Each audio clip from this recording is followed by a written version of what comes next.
నమస్కారం. ఇది సంగతికి స్వాగతం. హోరాహోరీగా సాగుతూ అంతిమ ఘట్టానికి చేరిన అమెరికా అధ్యక్ష ఎన్నికలు యావత్ ప్రపంచం దృష్టిని ఆకర్షిస్తున్నాయి. అభ్యర్థులు ట్రంప్, బైడెన్ ప్రతి అడుగు అత్యంత నిశితంగా గమనిస్తున్నారంతా. అంతర్జాతీయ సమాజం మాట అలా ఉంచితే అసలు సగటు అమెరికన్ ఈ ఎన్నికలను ఎలా చూస్తున్నాడు? ఎవరి వైపు మొగ్గు చూపే అవకాశం ఉంది? ఈ విషయంపై ఈటీవీకి ఇచ్చిన ఆన్లైన్ ఇంటర్వ్యూలో కీలక విషయాలు పంచుకున్నారు TANA president Jayashekar Talluri. America అధ్యక్ష ఎన్నికల ముందస్తు సర్వేల్లో డెమోక్రాట్ అభ్యర్థి బైడెన్ ముందున్నా తుది పోరులో ఏం జరుగుతుందో చెప్పలేమనంటున్నారు. అధ్యక్ష ఎన్నికల్లో రెండు పార్టీలకు అనుకూల రాష్ట్రాల్లో పరిస్థితుల్లో మార్పు లేదని, బ్యాటిల్ స్టేట్సే తుది ఫలితాన్ని నిర్దేశిస్తాయని చెబుతున్నారు. అదే సమయంలో ఈసారి ఎన్నికల్లో భారతీయులు, ముఖ్యంగా తెలుగువారు కీలక పాత్ర పోషించనున్నారని తెలిపారు.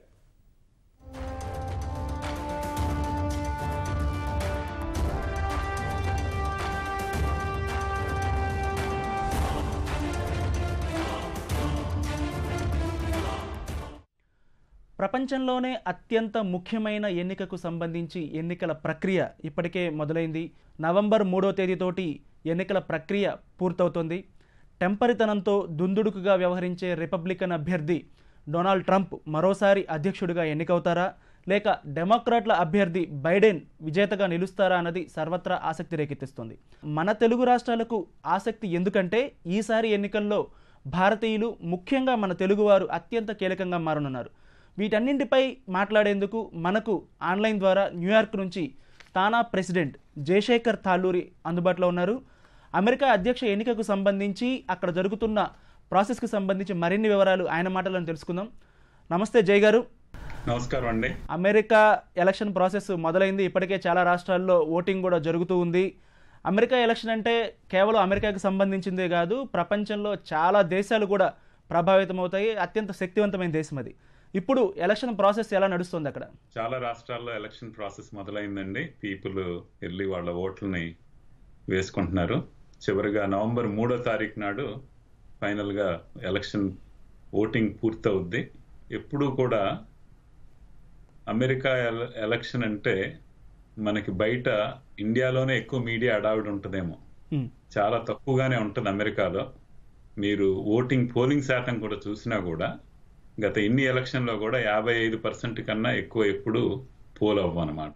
జనరల్గా ఈ ఎలక్షన్ ప్రాసెస్ అంతా ఒక ప్రెసిడెంట్ దీని మీదే కొంత జనాలందరికీ ఎవరు గెలుస్తారు ఏంటి అన్న ఒక ఆలోచన ఉంటుంది తప్పించి మిగతా ఎలక్షన్లో మనకి ఇండియాలో ఉన్నంత ఆసక్తి అయితే ఉండదని నా ఉద్దేశం. ఎందుకంటే చాలా మందికి ఇక్కడ వాళ్ళ ఏరియాలో కాంగ్రెస్ మెన్ అంటే 530 మంది ఉంటే కాంగ్రెస్ అమెరికా మొత్తానికి, వాళ్ళ ఏరియాలో కాంగ్రెస్ మెన్ ఎవరో వాళ్ళకి పూర్తిగా తెలియదు. ఎంతమంది సెనేటర్లు ఉంటారు, వాళ్ళు స్టేట్కి 2 ఉంటారు. చాలా మంది ఆ 2 సెనేటర్ల పేరు చెప్పడం కూడా అంత రోజు మన జీవితాలని అవి అంత ఎఫెక్ట్ చేయట్లే రాజకీయాలు. ఎందుకంటే ఇక్కడ సిస్టమ్ అంత స్ట్రాంగ్ గా ఉంది. ఈసారి మాత్రం ఒక ప్రత్యేకమైన ఆసక్తిగా నెలకొంది. ఎలక్షన్ ఫేవర్ అంతా కూడా డెమోక్రాట్స్కే ఉందని కనపడుతుంది. అంటే పోయినసారి మనం అబ్జర్వ్ చేస్తే ప్రీపోల్ సిచ్యువేషన్ అంతా కూడా డెమోక్రాట్స్కి చాలా ఫేవర్గా ఉంది. ఆల్మోస్ట్ హిలరీ క్లింటన్ గెలుస్తుంది అనే ప్రచారం జరిగింది. ఇండియాలో అయితే ఆవిడే గెలుస్తుంది అనేటువంటి అభిప్రాయం వ్యక్తమైంది. కానీ అనూహ్యంగా ఎలక్షన్ టైంకి వచ్చేసరికి అమెరికన్స్ చాలా కన్జర్వేటివ్గా బిహేవ్ చేశారు అనేటువంటి అభిప్రాయం మనకి రిజల్ట్ ద్వారా తెలిసింది. ఈసారి ఎలా ఉంది? ఎందుకంటే ఈసారి ఈ 4 ఏళ్లలో ట్రంప్ ఎలా ఉంటారు అనే విషయాన్ని అమెరికన్స్ చూశారు. చూసిన తర్వాత ఈసారి ఎలా ఉండబోతుంది అనేది మీ అంచనా? Last time multiracial votes అన్నీ కూడా హిలరీ క్లింటన్కి వస్తాయి అనుకున్నారు. అలాగే ఇక్కడ సబర్బన్ మామ్స్ అంటారు, అంటే అందరూ సెటిల్ అయ్యి ఊరు చివరికి వచ్చి సిటీల బయటకు వచ్చి సెటిల్ అవుతారు అన్నమాట. వీళ్ళందరూ ఈ సబర్బన్ మామ్స్ ఆడవాళ్ళు, వీళ్ళందరూ కూడా హిలరీ క్లింటన్కి సపోర్ట్ చేస్తారనుకున్నాం. కానీ అది జరగలేదు. దానికి సెవరల్ రీజన్స్ ఉండొచ్చు. ముఖ్యంగా ఏంటంటే ట్రంప్ కలిసి వచ్చిన అంశం ఏంటంటే ఆయన ట్రెడిషనల్ పొలిటీషియన్ కాదు, ఈయన ఒక బిజినెస్ పర్సన్. బిజినెస్ ఎలా చేయాలో తెలుసు. ఆ అడ్వాంటేజ్ తోటి ఆయన గెలవటం కూడా జరిగింది. అసలు మామూలుగా చూస్తే పోల్స్ అన్ని మీడియా అంతా కూడా రిపబ్లికన్స్కి ఆపోజిట్గా, అంటే ఎస్పెషల్లీ ట్రంప్కి ఆపోజిట్గా ఉంది. కానీ చివరికి వచ్చేసరికి ఆల్మోస్ట్ 10-12 పాయింట్లు డౌన్లో ఉన్న ఆయన 270 వస్తాయా రాదు అనుకున్నది అది సుమారుగా 306 ఎలక్టోరియల్ ఓట్స్ తోటి ఆయన గెలవటం జరిగింది. ఈసారి కూడా బైడెన్ లీడ్లో ఉన్నట్టు కనపడుతుంది అన్ని స్టేట్స్లో 2 సార్లు. కానీ దీనికి డెఫినెట్గా అలా అవుద్ది అని మనం చెప్పలేము, ఎందుకంటే చివరి నిమిషంలో ఏదైనా జరగవచ్చు. స్పెషల్లీ మొన్న ట్రంప్ చేసిన విధానాల్లో కొన్ని జనాలందరూ ఆసక్తికరంగానే అనుకుంటున్నారు. ఏంటంటే ఒకటి, ఎకానమీని చాలా బాగా ఇచ్చేసాడు. ఇంత కోవిడ్ టైంలో కూడా ఎకానమీని సస్టైన్ చేయటం అనేది ఒకటి. అయితే పోయినసారి ఎన్నికల్లో కొన్ని పర్టిక్యులర్ స్టేట్స్, కొన్ని రాష్ట్రాల్లో ట్రంప్కి చాలా అనూహ్యంగా 1-sided మెజారిటీ వచ్చింది. ఇప్పుడు ఏ రాష్ట్రాల్లో ఎవరికి పరిస్థితి ఎలా ఉంటుంది అనుకుంటున్నారు? పోయినసారి ట్రంప్కి బాగా మెజారిటీ వచ్చిన రాష్ట్రాల్లో పరిస్థితి ఇప్పుడు ఎలా ఉంది? ఇప్పుడు కూడా మిడ్ వెస్ట్ రాష్ట్రాల్లో రిపబ్లికన్స్, రెడ్ స్టేట్స్ అంటారండి, వాటికి డెఫినెట్గా రిపబ్లికన్స్కి ఉంది. అలాగే కోస్టల్ స్టేట్స్ తీసుకుంటే ఎక్కడైతే ఈ కోస్టల్ న్యూయార్క్ అవ్వచ్చు, అటు కాలిఫోర్నియా అవ్వచ్చు, మెయిన్ స్టేట్స్, ఇవన్నిటికి మనకు వచ్చి ఇమిగ్రెంట్స్ వచ్చి సెటిల్ అవుతా ఉంటారు. ఆ ఇమిగ్రెంట్స్ సెటిల్ అయిన ఎక్కువ అక్కడ డెమోక్రాట్స్ కి లీడ్ ఉంది. కాలిఫోర్నియాలో 55 ఎలక్టోరియల్ ఓట్స్ ఉన్నాయి, అలాగే 30 ఓట్ల దాకా న్యూయార్క్ లో ఉన్నాయి. ఈ పెద్ద పెద్ద స్టేట్స్, అలాగే ఇలినాయిస్ అనదర్ స్టేట్, పెద్ద స్టేట్, దాంట్లో కూడా డెమోక్రాట్స్ లీడింగ్ లో ఉన్నారు. ఇవన్నీ మామూలుగా ఎప్పుడు కూడా ఎవరు వేసినా వేయకపోయినా కూడా జనరల్ గా ఈ మిడ్ వెస్ట్ లో చాలా స్టేట్స్, ఈ కోస్టల్లో ఈ స్టేట్స్ డెమోక్రాట్స్ కి రిపబ్లికన్స్ కి అవి పంచుకొని వచ్చేస్తూ ఉంటాయి. ఎప్పుడు కూడా బ్యాటిల్ గ్రౌండ్ స్టేట్స్ లోనే మనం ముఖ్యంగా ఫోకస్ చేయాలి. లాస్ట్ టైం ఒహాయో కానీ, పెన్సిల్వేనియా కానీ, మిషిగన్ కానీ, ఇవన్నీ కూడా ఏంటంటే అనూహ్యంగానే చివరి నిమిషంలో రిపబ్లికన్స్కి రావటం, ట్రంప్ గెలవటం జరిగింది. ఇప్పటి వరకు ఒహాయో గెలవకుండా ఏ రిపబ్లికన్ ప్రెసిడెంట్ కూడా వైట్ హౌస్కి వెళ్ళలేరు.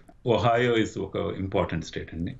Pennsylvania another important state, Florida important state, Michigan important state, తర్వాత నార్త్ కెరళైనా, ఇలా మనం చెప్పుకుంటూ పోతే ఇక్కడికి వస్తేనేమో నెవాడా ఒకటి, తర్వాత కొలరాడో, కొంచెం బిగ్ స్టేట్స్, వీటన్నీ ఉన్నాయి. అయితే ప్రెసిడెంట్ ట్రంప్ సుమారుగా ఒక 10 సార్లు నార్త్ కెరళైనాకి, పెన్సిల్వేనియాకి, ఒహాయోకి వెళ్ళటం జరిగింది తన ఈ ప్రెసిడెన్షియల్ టర్మ్లో.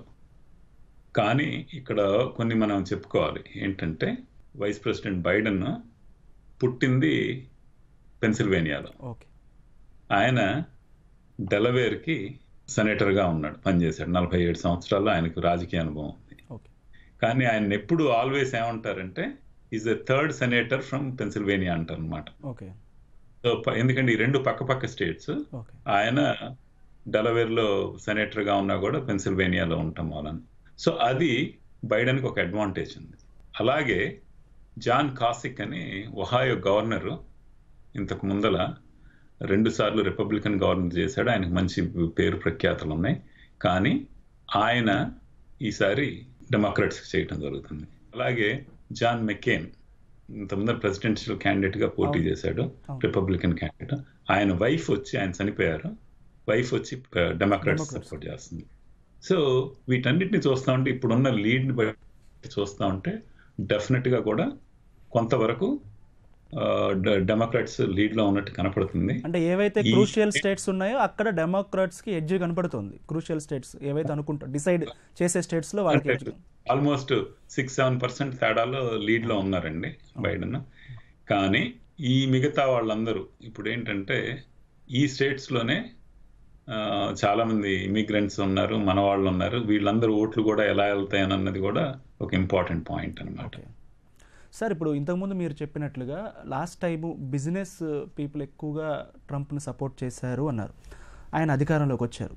ఈ 4 ఏళ్ల పాలన ఎలా ఉంది? ఒకవేళ ట్రంప్ మళ్ళీ గెలిస్తే ఏ అంశాలు ఆయన గెలుపుకు దోహదం చేస్తాయనుకుంటున్నారు? ఒకవేళ ఓడిపోతాడు అనుకుంటే వేటి వల్ల ఏ అంశాల వల్ల ఓడిపోయే అవకాశం ఉంటుంది?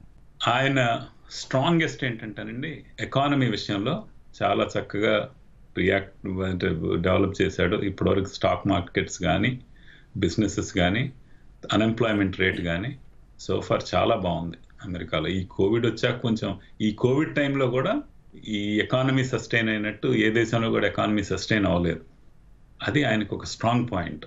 తర్వాత సెక్యూరిటీ, ఇంటర్నల్ కానీ బయట కానీ చాలా సెక్యూర్డ్గా ఫీల్ అవుతున్నారు.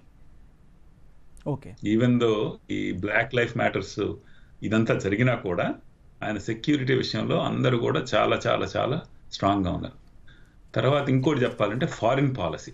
ఈ ఫారిన్ పాలసీ ఏంటంటే మీరు చూస్తే మొన్న చైనాని డీల్ చేసిన విధానం కానీ, తర్వాత ప్యారిస్ ఎన్వైరన్మెంట్ దీంట్లోంచి బయటకు వచ్చింది కానీ, వరల్డ్ హెల్త్ ఆర్గనైజేషన్ ఫండింగ్ విషయంలో కానీ, ఇరాన్ న్యూక్లియర్ డీల్ విషయంలో కానీ, అంటే ఒక పొలిటికల్గా ఎక్కువగా ఆలోచించకుండా ఏది మంచిది అని అన్నది ఎక్కువ చూసిన విధానాన్ని జనాలు కొంచెం దాన్ని మెచ్చుకునే ఇది ఒకటి ఉంది. తర్వాత ఈయన బిజినెస్ ప్రో అండి. ట్యాక్సెస్ విషయంలో అంటే బిజినెసెస్లో జాబుల్ని ఎలా క్రియేట్ చేయాలి అనే ఎన్వైరన్మెంట్ని ఆయన ఒకటి స్ట్రాంగ్గా ఇది చేశాడు. అది అతనికి ఉన్న స్ట్రాంగ్ పాయింట్. తర్వాత ఇంకోటి చెప్పాలంటే జస్టిస్, క్రిమినల్ జస్టిస్ రిఫార్మ్స్ అన్నమాట. ఒకప్పుడు నల్లవాళ్ళ దగ్గర చిన్న డ్రగ్స్ ఉన్నా కూడా వాళ్ళని జైల్లో పెట్టడం ఇదంతా జరిగింది. ఆ రిఫార్మ్స్ ఒకటి బాగా తీసుకొని వచ్చాడనమాట. ఇంకొకటి ఇంపార్టెంట్ పాయింట్ ఏంటంటే యునైటెడ్ నీగ్రో కాలేజ్ ఫండింగ్ అని చెప్పి దాన్ని ఏమంటారంటే black college and university funding అన్నమాట. దీనికి పర్మనెంట్ ఫండింగ్ ఇచ్చాడు. సేఫ్ ఆపర్చునిటీ ఎంప్లాయ్మెంట్ జోన్స్ అని క్రియేట్ చేశారు నల్లవాళ్ళకి, టిమ్ స్కాట్ లీడర్షిప్లో సౌత్ కెరోలినా సెనేటర్తో కలిపి. ఇవన్నీ ఆయనకి పాజిటివ్గా కలిసి వచ్చే అంశాలు అనమాట. ఇంతకు ముందల ఎలక్షన్ అప్పుడు ట్రంప్కి సపోర్ట్ చేసిన సార్ ప్రెసిడెన్షియల్ డిబేట్ అనేది చాలా ఇంపార్టెంట్ థింగ్ అమెరికన్ ఎలక్షన్ ప్రాసెస్లో. ఓవరాల్ అమెరికన్ పర్స్పెక్టివ్ ఏంటి దాని మీద, ప్రెసిడెన్షియల్ డిబేట్స్ మీద వాళ్ళు ఏమనుకుంటున్నారు? మేము మీడియాలో చూసేది వేరు, వాళ్ళు ఏమనుకుంటున్నారు? మొదటి డిబేట్ చూసి చాలా సిగ్గుపడ్డారు. వీళ్ళిద్దరు అమెరికన్ ప్రెసిడెంట్లు అయ్యేదా అన్నది చాలా మంది అభిప్రాయం వ్యక్తం చేశారు. డిగ్నిటీ లేకుండా, ఒక డెకారం లేకుండా ఒకళ్ళ మీద ఒకళ్ళు మాట్లాడుకొని ఆ మాట్లాడేది ఆపుకోలేక ఒకళ్ళు క్లౌన్ అని లేకపోతే ఇంకోటని మాట్లాడటం జరిగింది. కానీ రెండో చాలా బాగా జరిగింది రెండో డిబేట్. ఎందుకంటే ఈ ఎలక్షన్ కమిషన్ ఏదైతే ఉందో స్ట్రిక్ట్ రూల్స్ పెట్టి ఇద్దరికి 2 minutes మాట్లాడాలి, లేకపోతే మైక్ కట్ చేస్తామని చెప్పారు. సో అది రెండోది చాలా చక్కగా జరిగింది. ఎవరు ఏం చేయగలుగుతాము, ఏం చేశారు అని అన్నది వాళ్ళు ఎక్స్ప్రెస్ చేయడం జరిగింది. దాంట్లో ఇద్దరికి సమానంగానే స్కోర్ చేశారని చెప్పుకుంటున్నారు. ఇక్కడ ట్రంప్ అసలు తన ట్రంప్ కార్డు జనరల్గా చెప్పాలంటే ఆయన ప్రో బిజినెస్ అనేది మొదటి నుంచి అలాగే బిహేవ్ చేస్తున్నారు. రెండో మీటింగ్లో కూడా దాన్ని చాలా బాగా స్ట్రెస్ చేసినట్టు కనిపించింది. ఎందుకంటే అమెరికన్ రైట్స్ని ప్రొటెక్ట్ చేస్తామనేది కానీ, లేకపోతే బిజినెస్కి సంబంధించి కానీ అందరు రైట్స్ని ప్రొటెక్ట్ చేస్తామని చెప్పినట్లు కనిపించింది. ప్రధానంగా కొన్ని రాష్ట్రాలకు సంబంధించి ఏవైనా కానీ వాటికి ఎనర్జీకి సంబంధించినటువంటి ఇండస్ట్రీస్ మీద రిస్ట్రిక్షన్స్ తీసుకొస్తామని బైడెన్ చెప్పినప్పుడు ట్రంప్ కొంచెం అక్కడ లోకల్స్ ఫీలింగ్ని రెచ్చగొట్టినట్టుగా కూడా కనిపించింది. వాళ్ళు అలాగా నిర్ణయం తీసుకుంటారంట, చూసుకోండి అనేటువంటి దాన్ని తనకు అడ్వాంటేజ్గా మలుచుకునే ప్రయత్నం కూడా కనిపించింది. ఖచ్చితంగా బైడెన్ చెప్పినప్పుడు ఎనర్జీ పాలసీస్ గురించి, దాన్ని ఎన్వైరన్మెంటల్ దీని గురించి ఆయన మాట్లాడినప్పుడు డెఫినెట్గా ఆయన తీసుకొని వస్తానన్నప్పుడు ట్రంప్ మాట్లాడే విధానం ఎలా ఉంటుందండి, ఎదుటి వాళ్ళని బుల్లీ చేసినట్టే మాట్లాడుతూ ఉంటాడు ఆయన. అది కాకపోతే నా ఉద్దేశంలో అయితే both of them presented very well what they want to do అన్నది క్లియర్గా వాళ్ళు ఎక్స్ప్రెస్ చేయడం జరిగింది. ఈ ఫైనాన్షియల్గా బిజినెస్ దీని గురించి మాత్రం ట్రంప్ క్లారిటీ ఇచ్చాడు. ట్యాక్సెస్ విషయంలో కూడా హిస్టారికల్గా, ట్రెడిషనల్గా కూడా రిపబ్లికన్స్ అనేవాళ్ళు బిజినెస్ ప్రోగా ఉన్నారు. డెమోక్రాట్స్ అనేవాళ్ళు ఎప్పుడు కూడా ఇమిగ్రేషన్ తర్వాత వచ్చి వీళ్ళ ఈ విషయంలో, అంటే ఇమిగ్రేషన్లో కూడా మనం 2 విధాలుగా మనం చెప్పుకోవచ్చు. లీగల్ ఇమిగ్రేషన్కి ఎప్పుడు కూడా రిపబ్లికన్స్ బాగానే చేశారు. డెమోక్రాట్స్ ఏంటంటే ఇల్లీగల్ ఇమిగ్రెంట్స్ కానీ, డ్రీమర్స్ గురించి కానీ, వీళ్ళందరి గురించి మా విషయంలో డెమోక్రాట్స్ ఎప్పుడు ఫర్గా ఉంటారు. అది వాళ్ళకున్న స్ట్రెంగ్త్. సో ఈ విషయాన్ని మాత్రం ప్రస్ఫుటంగా వాళ్ళు వ్యక్తం చేయడం జరిగింది. మన డిబేట్ ఓట్ బ్యాంక్ని, మైగ్రెంట్స్లో ఓట్ బ్యాంక్ను పూల్ చేస్తున్నారు అనమాట డెమోక్రాట్స్. అవును. సార్ ఎప్పుడు కూడా ఒక జనరల్ పర్సెప్షన్ ఏంటంటే అమెరికన్స్ అనేవాళ్ళు బాగా సెక్యూర్డ్గా ఉండాలని అనుకుంటారు. అంటే వాళ్ళ రైట్స్కి ఇబ్బంది కలుగుతున్నప్పుడు ఎంత ఫ్రీ కంట్రీయో అంత భయపడతారు అనేటువంటి ఒక జనరల్ పర్సెప్షన్ ఉంది. దాన్నే అడ్వాంటేజ్గా ట్రంప్ ఉపయోగించుకుంటున్నారు. అంటే నేటివ్ అమెరికన్స్ రైట్స్ ఇబ్బంది అవుతాయి, డెమోక్రాట్స్ వస్తే కనుక మైగ్రెంట్స్కి ఎక్కువ ప్రయారిటీ ఇస్తారు, నేటివ్ అమెరికన్స్ రైట్స్ ఇబ్బంది అవుతాయి అనేటువంటి ఒక వాదనని తెరపైకి తీసుకురావడం వల్ల వాళ్ళని ఏమైనా పోలరైజ్ చేస్తున్నారా, నేటివ్ అమెరికన్స్ని ఏమైనా పోలరైజ్ చేస్తున్నారా? ఆ ఫ్యాక్టర్ పనిచేస్తుందా? డెఫినెట్గా ఇక్కడున్న అమెరికన్స్, నేటివ్ అమెరికన్స్కి అయితే స్పెషల్లీ మిడ్ వెస్ట్ అంతా కూడా వాళ్ళు చాలా జాగ్రత్తగా వాళ్ళు ఇదిగా ఉంటారు. వాళ్ళకి ట్రంప్ చేస్తే బాగుంటుంది అన్నది మాత్రం క్రియేట్ చేయగలిగాడు. ఆ సెక్యూరిటీని అయితే ఆయన క్రియేట్ చేయగలిగాడు. కాకపోతే మనం ఇది చేయాల్సింది ఏంటంటే ట్రంప్ మాట్లాడటం వరకే, ఆయన ఎలక్షన్ వరకే చేశాడు తప్పించి మిగతా అన్ని నేనేదో వచ్చి వాళ్ళని వేరు పెట్టడం అనేది మాత్రం నేను చూడలేదండి. డెఫినెట్గా 4 సంవత్సరాల్లో కూడా ఆయన ఓట్లను గ్యాదర్ చేయడానికి, పాలరైజ్ చేయడానికి మాత్రం డెఫినెట్గా ఆయన స్టేట్మెంట్లు, ఆయన విధానాలు మాత్రం ఉపయోగపడ్డాయి. కానీ ఆయన ఇంకా ఏ విషయంలో కూడా దాన్ని ఆ విధంగా అయితే ఆయన ఎగ్జిక్యూట్ చేయలేదు. సార్, ఇప్పుడు మైగ్రెంట్స్ అనేవాళ్ళు దాదాపుగా అమెరికన్ జనాభాలో మోర్ దాన్ 50% అన్ని దేశాల మైగ్రెంట్స్ అంతవరకు ఉంటారేమో, బహుశా అంతవరకు ఉండొచ్చేమో. వాళ్ళు ఎంత కీలకం కాబోతున్నారు? ముందుగా మన డిస్కషన్లో వచ్చినట్లుగా డెమోక్రాట్స్ మైగ్రెంట్స్ మీద ఎక్కువ ఆధారపడ్డారా? ఆ ఉద్దేశంతోనే కమలా హ్యారిస్ని వైస్ ప్రెసిడెంట్గా ప్రపోజ్ చేశారా? తప్పకుండా అలాగనే చెప్పుకోవచ్చండి. ఇప్పుడు కమలా హ్యారిస్ని 2 విధాలుగా వాళ్ళు చూశారు. ఒకటి మన ఇండియన్స్ నుంచి సపోర్ట్ రావాలని, తర్వాత నల్లవాళ్ళ నుంచి కూడా ఆవిడకి సపోర్ట్ వస్తుంది అనే ఉద్దేశంతో డెమోక్రాట్స్ ఇమిగ్రెంట్స్ని అట్రాక్ట్ చేయడానికి, ఆ ఓట్ బ్యాంక్ని కన్వర్ట్ చేసుకోవడానికి వాళ్ళు కమలా హ్యారిస్ని ఉపయోగించడం జరిగింది. తర్వాత విమెన్ కూడా ఇంతవరకు. మరి వెనక్కి వెళ్ళి ఆలోచిస్తే సారా ప్యాలిన్ అనే ఆవిడ కూడా వైస్ ప్రెసిడెన్షియల్ క్యాండిడేట్గా నిలబడ్డప్పుడు కూడా ఆవిడకి సపోర్ట్ రాలేదు. రిపబ్లికన్ కదా ఆవిడ రిపబ్లికన్ కదా, అంటే ఆడవాళ్ళ ఓట్లు. అవును. అలాగే మొన్న హిల్లరీ క్లింటన్కి కూడా ఆడవాళ్ళ ఓట్లు పడలేదు. అయితే ఇక్కడ మనం ఆలోచిస్తే ఏంటంటే ఇంకా ఆవిడ ఇండియన్స్ విషయంలో స్కోర్ చేయాల్సిన అవసరం ఉంది. కమలా హ్యారిస్ ఎప్పుడైనా కూడా నా ఉద్దేశంలో వైస్ ప్రెసిడెన్షియల్ క్యాండిడేట్ని ఎవరిని పెట్టినా కూడా జనాలు చూసి ఓటు చేసేది మాత్రం గ్యారంటీగా ప్రెసిడెంట్ క్యాండిడేట్ని చూసి వాళ్ళ పాలసీస్ని, విధి విధానాన్ని బట్టి ఓటేస్తారు. కాబట్టి వీళ్ళు పెట్టినా కూడా దాని ఎఫెక్ట్ మరీ ఎక్కువగా ఉండదని నా ఉద్దేశం. కొంతవరకు ఉంటుంది, కానీ పర్టికులర్గా ఎన్ఆర్ఐలు ఎలాంటి రోల్ ప్లే చేయబోతున్నారు? ఒక నేటివ్ ఇండియన్ ఒక ఆవిడ ఆల్రెడీ మనకి కీ పొజిషన్లో ఉపాధ్యక్షులుగా కూడా పోటీ చేస్తున్నారు. కాబట్టి ఆ ప్రభావం ఎంతవరకు ఉండబోతుంది? ఖచ్చితంగా చాలా ఉంటుందండి. స్పెషల్లీ ఏ అయితే బ్యాటిల్ గ్రౌండ్ స్టేట్స్ ఉన్నాయో, మీరు పెన్సిల్వేనియా తీసుకున్నా, ఒహాయో తీసుకున్నా, మిషిగన్ తీసుకున్నా, నార్త్ కేరళనా తీసుకున్నా, స్పెషల్లీ మన ఇండియన్స్, అందుట్లో స్పెషల్గా తెలుగు వాళ్ళు చాలామంది ఉన్నారు ఈ స్టేట్లో. వీళ్ళ ఓట్లు డెఫినెట్గా కీలకం కాబోతున్నాయని నా ఉద్దేశం. ఇప్పుడు మీరు చూసుకుంటే మన మిషిగన్లో ఎప్పటి నుంచో వెళ్ళి సెటిల్ అయిన ఇండియన్ పాపులేషన్ చాలా ఉంది. దాంట్లో తెలుగు వాళ్ళు చాలామంది ఉన్నారు. నార్త్ కేరళనాలో ఉన్నారు, వర్జీనియా ఇది అనదర్ టాసప్ స్టేట్, దాంట్లో ఉన్నారు. తర్వాత పెన్సిల్వేనియాలో ఉన్నారు. సో మన ఓట్లు కీలకంగానే మనం భావించవచ్చండి. అదిగాక మీరు ఆలోచిస్తే the fastest growing foreign language in America is Telugu వాళ్ళు ముఖ్యంగా లాస్ట్ 10 yearsలో దాదాపుగా 100% పెరిగారేమో బహుశా. ఎందుకంటే అమెరికన్ ఇమిగ్రేషన్ స్టడీస్ చేసిన దాంట్లో 86% ఇండియన్ లాంగ్వేజ్ పెరిగింది ఓన్లీ 7 yearsలో, 2017 వరకు.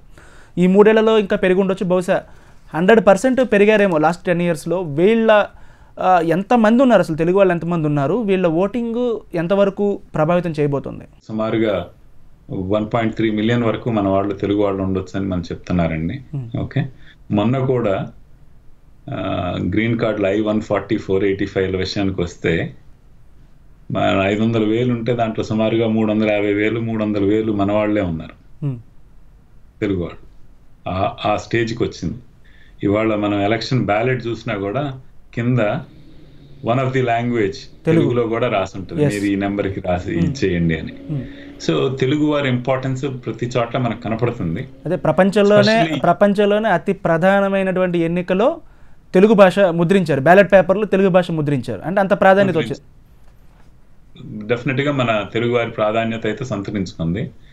దీంట్లో మన వాళ్ళు ఏంటంటే అందరూ కూడా హై ఇన్కమ్ దీంట్లో ఉండి మన వాళ్ళు కొంత ఇన్ఫ్లుయెన్స్ చేయగలిగిన వాళ్ళు కూడా ఉంటారు.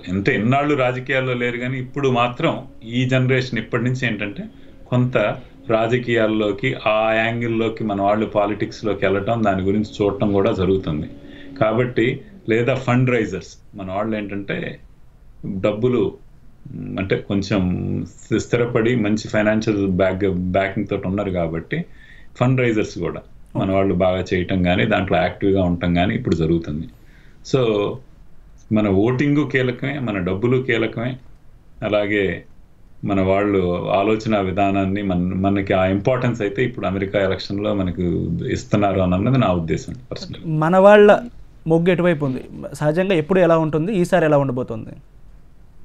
దీన్ని 2 విధాలుగా చూడొచ్చండి. నేను ముందలొచ్చి సెటిల్ అయిన వాళ్ళు చాలా మంది అందరూ బిజినెస్లు అది చేస్తూ ఉంటారు, కొంచెం హై ట్యాక్స్ బ్రాకెట్లో ఉంటారు కాబట్టి రిపబ్లికన్స్ అయితే ట్యాక్స్ బెనిఫిట్ ఉంటుంది అన్నది ఒక విధంగా మనం చూడొచ్చు. రెండో విధంగా ఏంటంటే ఇప్పుడు ఇది చేసిన వాళ్ళు ఈ ఇమిగ్రేషన్ ఈ విధానాలు కొంచెం ట్రంప్ కొంచెం స్ట్రిక్ట్ చేశాడు H1కి వాటికి, కాబట్టి ఆ దృష్టిలో చూస్తేనేమో కొంతవరకు డెమోక్రాట్స్కి కూడా ఫర్గా ఉండొచ్చు. కాకపోతే మనం ఆలోచించాల్సింది ఏంటంటే ట్రంప్ మన ప్రైమ్ మినిస్టర్ మోడీ గారికి చాలా దగ్గరగా, పార్టీలకి ఇండియాకి చాలా దగ్గరగా వ్యవహరిస్తున్నాడు. సో దాన్ని కూడా దృష్టిలో పెట్టుకొని మన ఇండియన్స్ ఏంటంటే కొంతమంది రిపబ్లికన్స్కి దగ్గర అయ్యే అవకాశం కూడా కనపడుతుంది. అంటే సింపుల్గా చెప్పాలంటే వ్యాపారవేత్తలందరూ కూడా ట్రంప్కి, ఉద్యోగస్తులందరూ కూడా బైడెన్కి సపోర్ట్ చేస్తారు అయ్యే అవకాశం కూడా యాజ్ సింపుల్ యాజ్ దట్, అంతే చెప్పొచ్చు. అలాగే వీసాలకు సంబంధించి భారతీయులు వైఖరి ఏంటి? అంటే వీసాకి సంబంధించి ఎలాంటి మార్పులు వస్తాయి అనుకుంటున్నారు? ఎలక్షన్ తర్వాత ఎలాంటి మార్పులు వస్తాయి అనుకుంటున్నారు? దానికి సంబంధించి మన వాళ్ళ వైఖరి ఎలా ఉంది? Fairness for high skilled immigrants అని ఒక బిల్ ఉందండి, ద బిల్ 386. దాన్ని ఇద్దరు కూడా అప్రూవ్ చేస్తామని చెప్తున్నారు. ఓకే, అంటే దాంట్లో ఏంటంటే హై స్కిల్డ్ లేబర్కి, హై స్కిల్డ్ వర్కర్స్కి ప్రిఫరెన్స్ ఇస్తాము అని. అది ఇస్తే మాత్రం ఎవరు వచ్చినా కూడా మనకు ఉపయోగపడుతుంది. భారత్ ఇండియా అమెరికా సంబంధాలకు సంబంధించి ఎవరు గెలిస్తే బెటర్గా ఉండే అవకాశాలు ఉంటాయి మనకి? ఒకటండి, ఇప్పుడు నా ఉద్దేశంలో ఇండియా అనేది ఒక ప్రపంచంలోనే ఒక కీలకమైన దేశం, ఏ దేశానికైనా ఎలైగా ఉండటానికి. ఓకే, కాబట్టి అటు రిపబ్లికన్స్ గెలిచినా డెమోక్రాట్స్ గెలిచినా కూడా ఇండియా తోటి ఫ్రెండ్లీగానే ఉంటారు. కాకపోతే ట్రంప్ మాత్రం ఇప్పుడు చాలా ఫ్రెండ్లీగా ఉన్నాడు. అతను డెఫినెట్గా మోడీ, ప్రైమ్ మినిస్టర్ మోడీ గారితో కానీ, తర్వాత అతని విధానాలు కానీ మనతోటి భారతదేశంతో మంచి సంబంధాలు ఇచ్చేస్తున్నారు.